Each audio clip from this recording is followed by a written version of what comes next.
Bismillahirrahmanirrahim. Assalamualaikum warahmatullahi wabarakatuh dan selamat sejahtera. Kali ini saya akan membincangkan petua untuk membezakan kata hubung keterangan dengan kata sendi nama. Jadi biasanya kata hubung dan juga kata sendi ini mengelirukan pelajar dalam soalan STPM. Jadi kita gunakan petua ataupun kaedah potong predikat. Jadi maknanya para pelajar perlu memotong predikat ayat itu untuk mengesan adakah perkataan itu berfungsi sebagai kata hubung atau kata sendi nama. Jadi para pelajar perlu menguasai aspek klausa, iaitu asas dalam pembinaan ayat.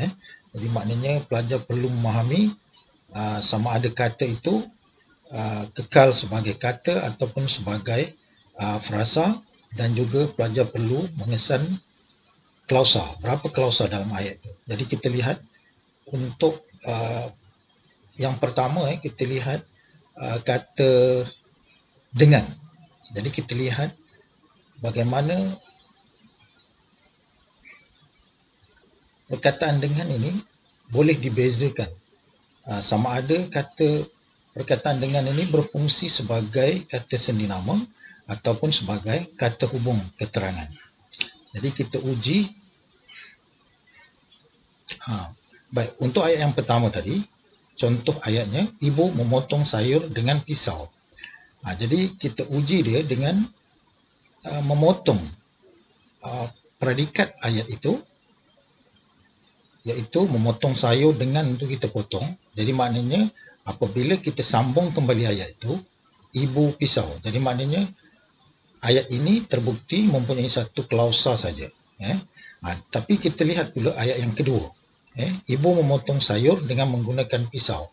Jadi kalau kita lihat ayat kedua ni, kita potong, kita gunakan teknik potong predikat ayat itu, iaitu ayat yang pertama, memotong sayur dengan kita potong. Jadi kita cantumkan kembali ayat itu, ibu menggunakan pisau.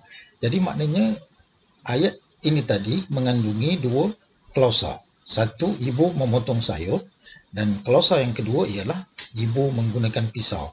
Jadi perkataan dengan dalam ayat kedua ini sudah berfungsi sebagai kata hubung, bukan lagi kata sendi seperti dalam ayat yang pertama. Sebab ayat yang pertama tadi, ayat itu cuma mengandungi satu klausa saja. Jadi maknanya kalau satu klausa, dia ayat tunggal. Jadi ayat yang kedua ni tadi sudah ada dua klausa. Jadi maknanya dengan itu berfungsi sebagai kata hubung. Dan terbukti ayat itu ialah ayat majmuk kerana ada dua klausa. Dan kita lihat pula ayat yang di bawah ni, iaitu ayat adik pergi ke sekolah dengan bas. Jadi kalau kita gunakan teknik memotong predikat ayat itu,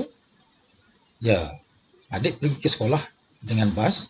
Apabila kita potong pergi ke sekolah dengan, jadi adik bas, jadi maknanya ayat ini memang mempunyai satu klausa saja. Jadi kalau satu klausa, perkataan dengan itu berfungsi sebagai kata sendi nama. Tapi untuk ayat kedua, adik pergi ke sekolah dengan menaiki bas.